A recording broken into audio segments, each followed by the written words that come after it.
Happy Diwali, happy Diwali বল মাম্মাম, বল happy Diwali. ওখানে ফেলছি সব। হ্যাপি দিওয়ালি মাম্মাই বল, মোনা বল হ্যাপি দিওয়ালি।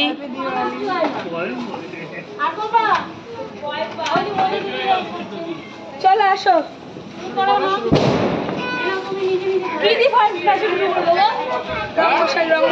রঙ্গশাল দিয়ে শুরু কর। এবারে নে তারাবাতি ফাটা। এইদিকে আয় নে। আরে জল পড়বে, জল পড়বে, জ্বালিয়ে কিন্তু ডেনে ফেলে তোর নে।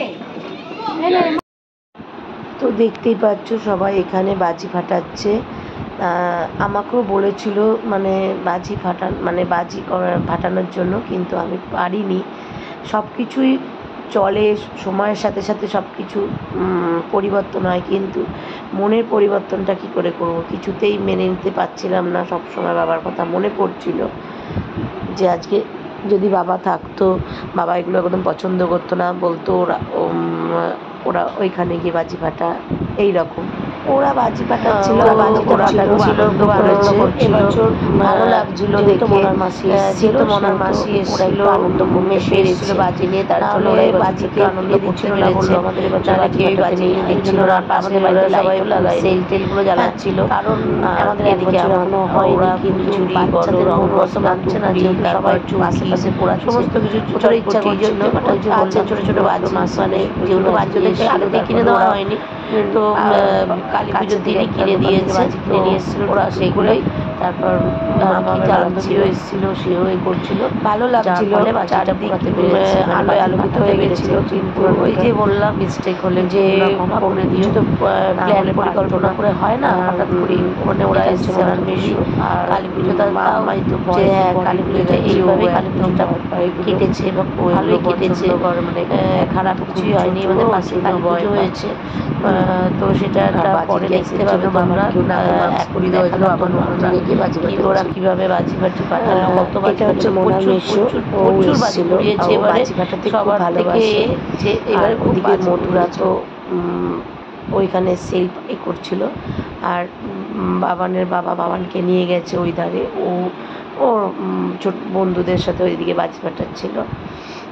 তা আমাদের বাজি পোড়ানোর পর আমি বেরিয়েছি, বেরিয়ে গিয়ে আমি প্যান্ডেলে গেছি।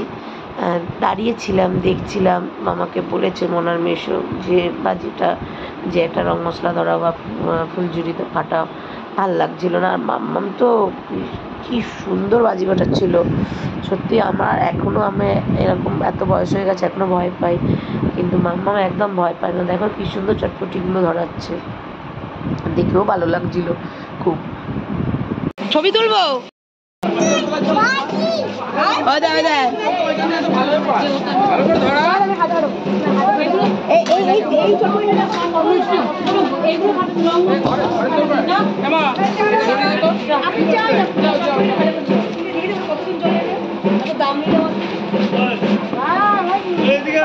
দাঁড়াও দাঁড়াও দাঁড়া,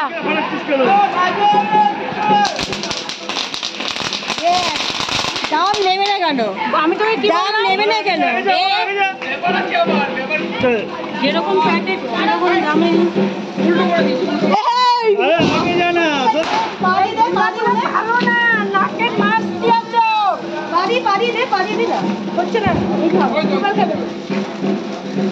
একটু খুলে নিতে হয় মুখটা,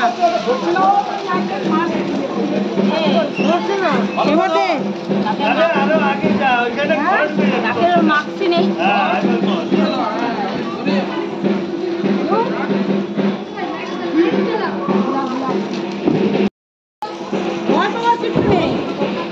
এই তো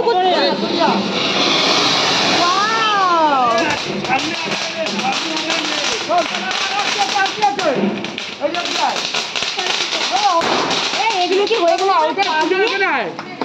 পঞ্চমতলা ফাঁকা জায়গা কত সুন্দর।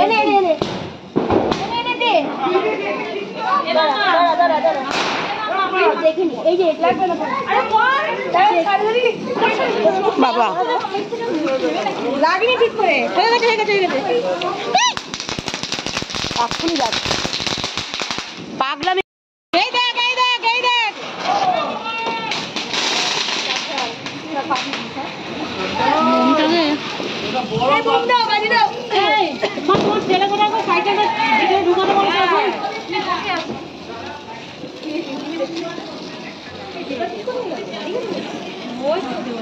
ওই যে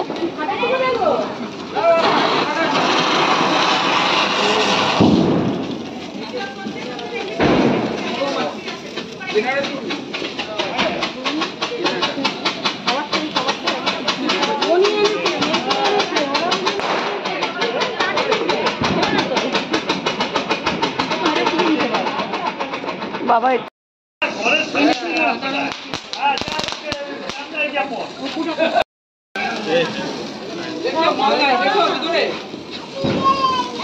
হ্যাপি দিওয়ালি।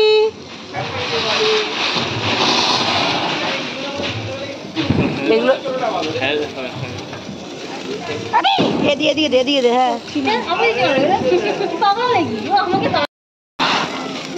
আমরা নাচতাম এরকম করে আমি দেখেই করেছি। এই দেখ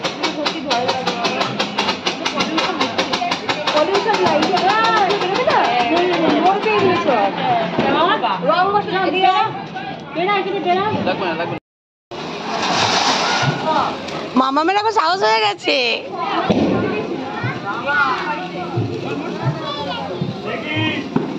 পেছনে কিন্তু প্রচুর বাজি আছে বলে দিলাম, বাজিগুলোকে ফেলে রেখেছে ওইখানে।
বাবা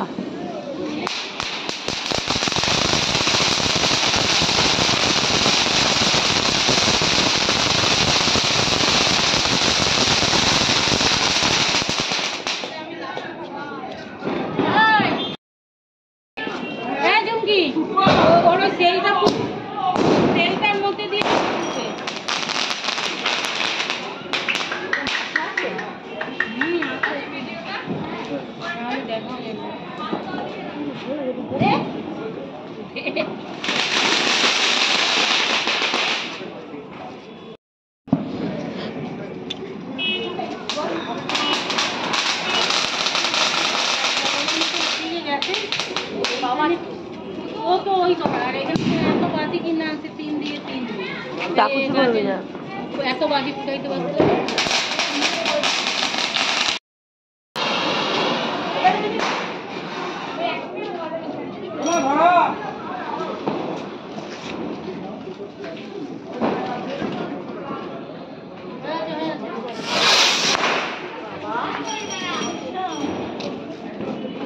কোথায় পড়বে, কার টাকা গিয়ে পড়বে কে জানে।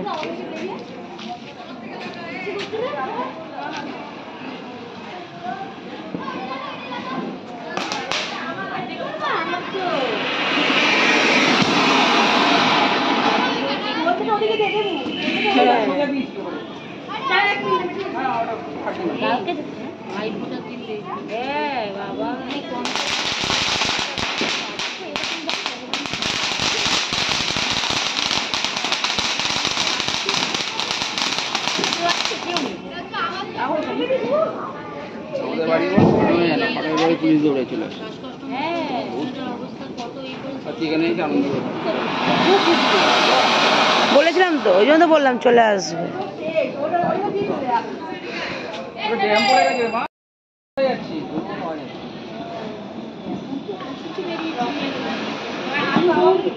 যেগুলো দড়ি দিয়ে লাল নীল প্যাকেটে করে এগুলো ভালো লাগে।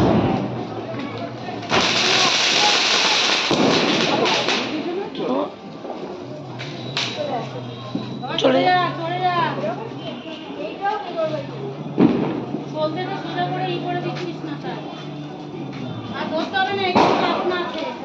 বন্ধগুলি ফাটিয়ে ফেলো দেখো।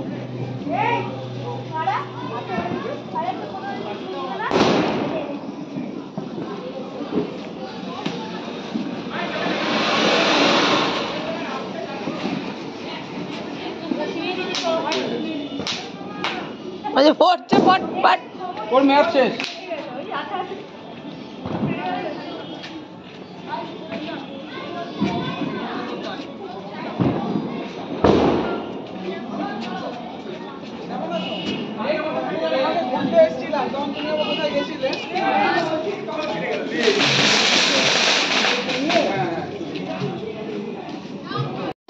তারপরে প্যান্ডেলে চলে এলাম। আর এই দেখো আমাদের কালী ঠাকুর, এখানে কালী পুজো হচ্ছিল। আর কে কীভাবে কালী পুজো কাটিয়েছো, কতটা আনন্দ করেছো, কীরকম বাজি ফাটিয়েছো, অবশ্যই তোমরা কমেন্ট করে জানিও। তোমাদের কমেন্ট আমার খুব ভালো লাগে, আমার কমেন্ট পড়তে বা মানে আমিও জানতে পারবো কারা কীভাবে কালী পুজো পালন করেছো। মানে পালন তো সবাই একইভাবেই করে, কিন্তু কে কে ঠাকুর দেখতে গেছো বা কে কে করেছো সব কিছু জানিও। আর এখানে দেখো যারা যারা উপোস করে তারা পুজোর কাজ করছিল। ঠাকুরমশাই অলরেডি পুজোতে বসে পড়েছিল, সবাই তাকে দেখছিল, সবাই ছবি তুলতে ব্যস্ত। তারপর পুজো দিতে আসছিলো, আমি দূরে বসেছিলাম কারণ আমি তো আর সামনে যাব না, যেহেতু আমাদের 1 বছর তো বারবারই বলছি অসুখ, তো সেগুলোকে মাথায় রেখেই দূরেই বসেছিলাম চেয়ার নিয়ে। সবাই বসেছিল, ডাক দিয়েছে। আর এখানে এত মশা, ওই জন্য লাস্টে এই পর্যন্ত।